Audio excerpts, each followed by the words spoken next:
Olá, olá, gente querida! Graça e paz, que Deus abençoe ricamente você, toda a sua família.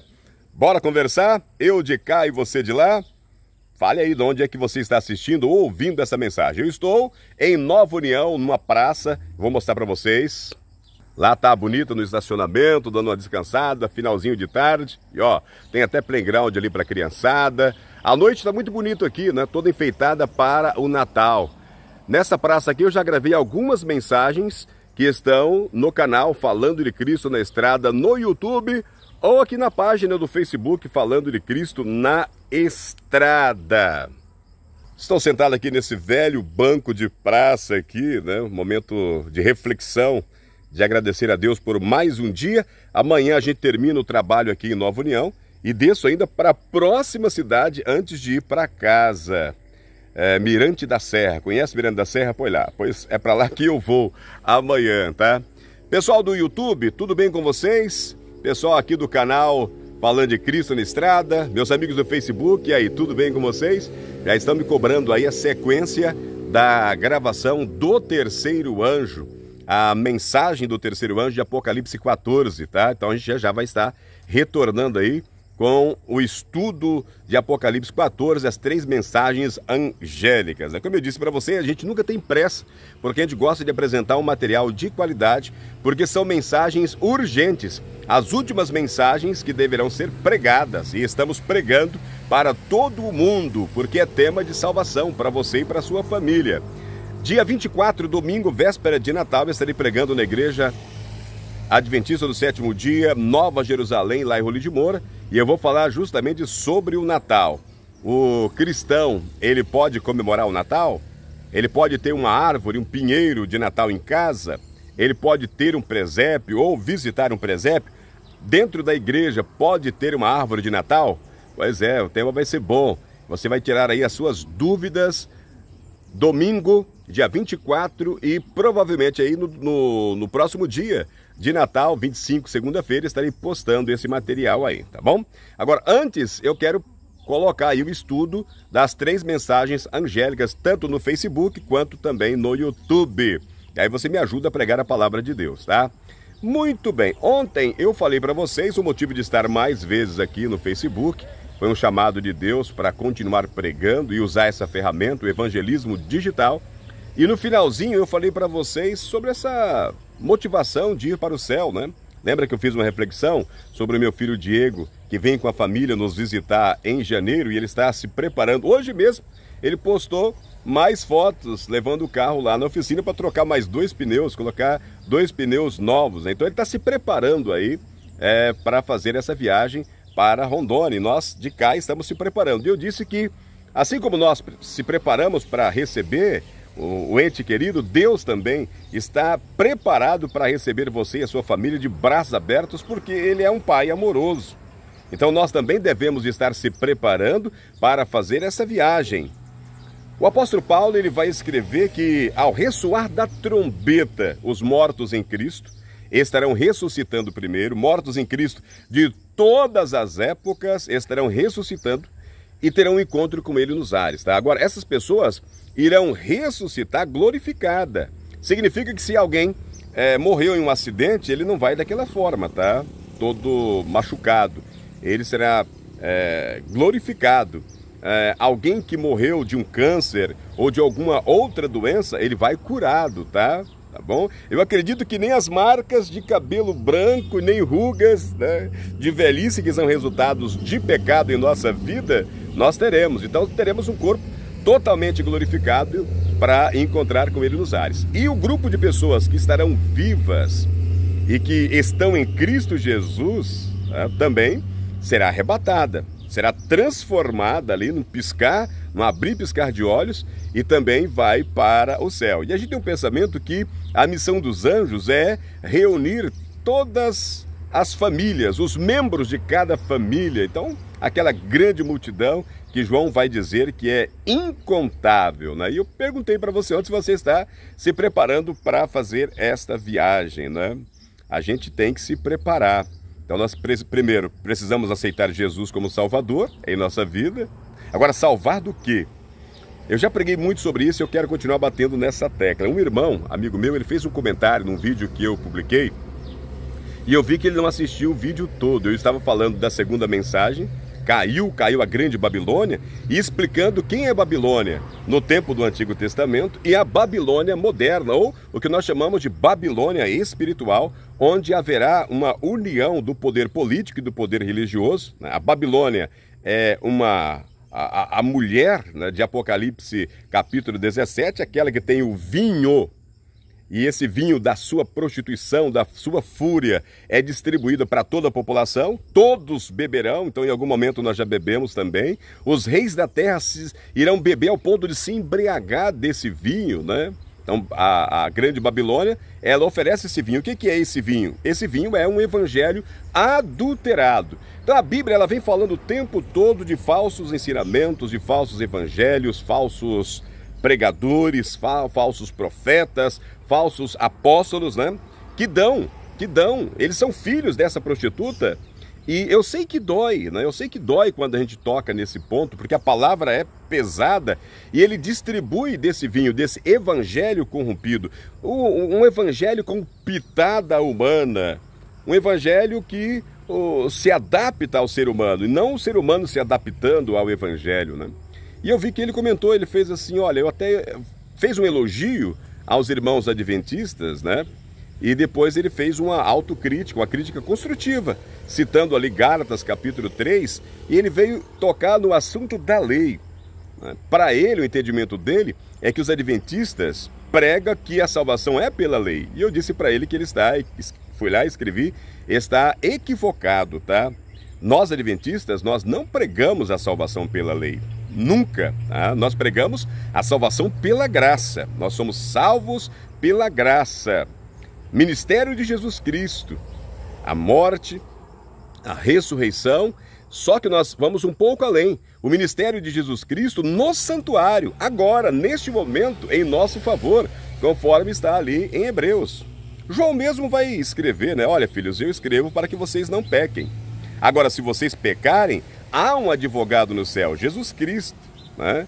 Mas João também, ao escrever, ele vai falar, olha, vocês devem tomar muito cuidado, porque vocês são salvos do pecado. Porque todo aquele que pratica o pecado é do diabo. Tá? Então nós não podemos ser praticantes do pecado. O apóstolo Paulo, ali em Hebreus, ele vai dizer que aquele que pratica o pecado depois de ter conhecido a verdade, aquele que conhece a verdade e de maneira deliberada, né, ou por vontade própria, continua praticando o pecado, há uma expectação horrível, então, para esse ser humano, tá? E o próprio João, ele vai dizer o que é pecado. Ele vai dizer que pecado é a transgressão da lei de Deus. Então, quando você olha a lei de Deus, os 10 mandamentos, você deve praticar isso. Pecado é a transgressão de qualquer um desses mandamentos. As pessoas têm problema com o sábado e ela às vezes fica sem jeito de assumir que o problema dela é com o 4º mandamento de Deus, porque a doutrina da igreja dela diz que não, que o sábado foi abolido, que o sábado foi mudado para o domingo, tá? Não quero entrar nesse detalhe. E aí ataca toda a lei de Deus. E eu pergunto, um cristão, aquele que aceita Jesus como Salvador, entendendo que pecado, como João disse, é a transgressão da lei, aquele que aceitou Jesus como Salvador e Senhor da sua vida, ele pode matar? Sim ou não? Seja sincero. Porque o mandamento de Deus é não matarás. Ele pode roubar? Eu acredito que não, porque o mandamento de Deus é não roubar, né? Você não deve roubar. Ele pode adulterar? Claro que não. Pois é, porque o mandamento diz não adulterarás. Ele pode cobiçar a mulher do próximo ou qualquer uma outra coisa do próximo? Não, claro que não, porque o mandamento de Deus é isso, né? Ele pode desonrar o pai e mãe? Não, também. Por quê? Porque o mandamento de Deus, o 5º mandamento, vai falar que nós devemos honrar pai e mãe, para que se prolongue os nossos dias aqui na terra que o Senhor Deus nos dá. 1º mandamento, né, vem falando de idolatria. 2º mandamento vem falando de idolatria. 3º mandamento, não falar o nome do Senhor teu Deus em vão. E o 4º mandamento é, lembra-te de guardar o santo sábado do Senhor, né? E aí ele vai fazer a referência por que nós devemos guardar o sábado, né? Memorial da criação. E quem dá o exemplo de guardar esse sábado é o próprio Deus. Agora, se você perguntar para mim, Vanderlei, mas guardar a lei salva? Claro que não. Claro que não. Nem um adventista, né? A não ser que tenha alguns loucos, né? Como em qualquer denominação, em qualquer igreja, talvez aí na sua, sempre tem um, né? Apressadinho em falar bobeira, né? Mas claro que não, tá? Não são as suas obras, nem as obras suas, praticadas, movidas pelo Espírito Santo, te dá a salvação. A salvação é gratuita, porque ninguém podia comprar. Aliás, ninguém não, né? Só Jesus Cristo. E Ele compra essa salvação com o seu próprio sangue. Tá? Então nós somos salvos pela graça, porque em algum momento nós pecamos, e todos aqueles que pecaram estão destituídos da glória de Deus. Todos aqueles que pecaram em algum momento estão fazendo a vontade do diabo, porque ele peca e desde o princípio, né? E ele quer levar o ser humano a pecar, tá? Então por que nós não matamos, não roubamos, não adulteramos, não cobiçamos, honramos pai ou mãe, não fazemos imagem, não ajoelhamos diante dela, não falamos o nome do Senhor teu Deus em vão e guardamos o santo sábado do Senhor como dia de repouso, dia de adoração, dia de fazer o bem, né? Como Jesus fez a correção no Novo Testamento, os judeus estavam guardando o sábado de maneira totalmente errada e equivocada. Jesus vem apenas para corrigir a maneira certa, né? Passar para eles a maneira certa de guardar ali o sábado, né? Por que nós guardamos? Porque nós fomos salvos. Nós somos comprados por um preço muito caro, o sangue de Jesus. Então, a maneira de responder a Jesus é sendo filhos obedientes. João vai dizer que aquele que fala, eu amo a Cristo, mas não guarda os mandamentos, é mentiroso. Dá uma olhada aí nas cartas de João, né? E as cartas de João são as últimas cartas. Foi escrito até depois do livro Apocalipse, sabia? Pois é, ele vai dizer, olha, João falando que todos aqueles que dizem que ama Jesus e não guardam os mandamentos, é mentiroso. Tá? Ele fala, se nós guardarmos os mandamentos de Jesus, Deus Pai, Deus Filho, vem habitar em nós através do Espírito Santo. Tá? E ele mesmo vai dizer que pecado é a transgressão da lei de Deus, tá bom? Então, meus queridos, é bom a gente dar uma analisada sempre na Bíblia, né? A gente dá uma olhada. E para ser salvo, nós precisamos da graça de Deus. E a graça de Deus, essa misericórdia, é porque nós não merecíamos, né? Não tinha como a gente comprar, não são as boas obras. Tá? Agora, tem um detalhe. A quebra da lei, a prática das más obras, pode te tirar do céu, tá? Ao mesmo tempo que guardar a lei de Deus não te leva para o céu, quebrar a lei de Deus pode te tirar do céu.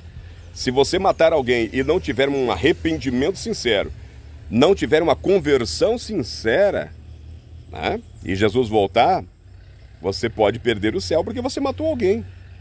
Da mesma forma, se você roubar, não se arrepender, não deixar de praticar esse delito, essa quebra do mandamento de Deus, você pode perder o céu, mesmo assim adulterar, tá? Então muito cuidado com isso, tá bom? Não coloque palavra na boca dos adventistas. Nós pregamos que eu tenho um ministério independente, que é o ministério falando de Cristo, tá bom? Mas nós pregamos sempre isso, a salvação é pela graça, tá? Pela graça. A lei, ela só serve para nos mostrar onde é que nós estamos pecando. Ela é, como Paulo vai dizer, né? A lei é santa, a lei é boa. Agora, estar debaixo da lei é aqueles que praticam coisas erradas. Por exemplo, aqui dentro da cidade tem a placa ali, que velocidade máxima permitida, 60 km por hora. Quando é que estou debaixo da lei, sob o jugo da lei? Quando eu passo a 80 km por hora. O que acontece? Eu posso ser multado e posso até ser preso. Né? Então, quem quebra uma lei, seja civil ou a lei da Bíblia, está sob o jugo da lei. Tá? Agora, quando você tem uma vida espiritual, quando Cristo está em você, está habitando em você, você não vai adorar outros deuses, vai? Nem fazer imagem, vai falar o nome de Deus em vão? Você vai desonrar o pai ou mãe? Se você está cheio do Espírito Santo, você vai roubar, matar, adulterar, cobiçar?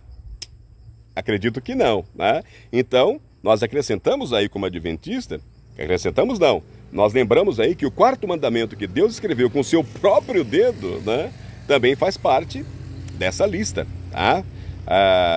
Eu não sei a sua denominação, como é que entende isso, mas tudo bem, viu? Eu só espero que você continue crescendo, estudando a palavra de Deus, mas lembrando que nós não pregamos salvação pelas obras, não pregamos salvação pela lei, tá? Ele ainda citou Abraão, né? Ah, mas Abraão creu porque foi salvo porque ele creu. Sim, Abraão, ele creu e foi imputado isso como justiça. Mas logo nos versos seguintes, né? Abraão vai dizer que ele obedeceu a Deus. Abraão era um homem obediente a Deus, né? Então, não basta apenas você crer, não basta apenas você ter fé. Você tem que obedecer à lei de Deus, tá? Você não pode sair por aí quebrando os mandamentos de Deus e dizendo que é cheio do Espírito Santo, que está preparado para ir para o céu. Porque de fora vão ficar aqueles que praticam de forma deliberada o pecado, né? Aqueles que praticam de forma deliberada o pecado ficarão fora do céu, tá? Então a salvação é pela graça. E repito, a lei de Deus não salva. Ela mostra o pecado, né? Ela mostra o que é pecado. Mas aquele que pratica o pecado de forma deliberada, sabendo que é pecado, e João acabou de escrever que pecado é a transgressão da lei, ele está correndo um risco enorme. E por que eu falo que a gente corre um risco enorme? Irmãos, eu estou aqui nessa praça, mas não sei o que vai acontecer até amanhã, né? Talvez a minha senha seja chamada, né? Como é que está o meu coração, o meu arrependimento, a minha conversão? Então a gente tem que estar preparado o tempo todo. Nós temos que viver aquilo que nós pregamos. Nós pregamos salvação pela graça, nós cremos que Jesus é o nosso Salvador, nós temos que aceitá-lo também como Senhor. Como Senhor. Ele nos salva do pecado. Olha, eu estava até olhando aqui, né? É uma passagem bem pesada que eu falei esses dias, né? Que ele fala, olha, João, 1 João capítulo 3, ele vai dizer assim, filhinhos, ninguém vos engane, quem pratica a justiça é justo, assim como ele quem? Jesus é justo. Quem pratica o pecado é do diabo, porque o diabo peca desde o princípio. Desde o princípio. Para isto, o Filho de Deus se manifestou para destruir as obras do diabo. Para destruir o que então? Para destruir o pecado, né? Aquele que é nascido de Deus não peca, porque a sua semente permanece nele e não pode pecar, porque é nascido de Deus. Nisto são manifestos os filhos de Deus e os filhos do diabo. Quem não pratica a justiça não é de Deus, nem o que não ama ao seu irmão não é de Deus, tá? Então, João ele vai dar um puxãozão de orelha grande na gente aqui a respeito do pecado. Não brinque com o pecado. O pecado é a transgressão da lei e o resto são ramificações disso, né? Paulo, ali em Gálatas mesmo, sobre as obras da carne, ele vai aumentar isso daí. Depois ele escreve outras cartas aumentando aí esse rol de pecados aí que pode nos tirar do céu. Então não brinque com o pecado. Tá bom? Que Deus abençoe a todos e que amanhã a gente volta a tocar nesse assunto, né? Porque eu quero falar justamente isso, nós precisamos ir para o céu, né? E para ir para o céu nós precisamos aceitar Jesus. Não há uma outra forma, não há um outro meio. Aceitar Jesus como Salvador e Senhor. Tá? Amanhã eu quero falar justamente sobre isso com vocês. Aceitar Jesus como Salvador, salvar do que mesmo? E aceitar Jesus como Senhor. E tê-lo como Senhor é ser servo dele e não servo do pecado. Pense nisso, um forte abraço, que Deus abençoe a todos.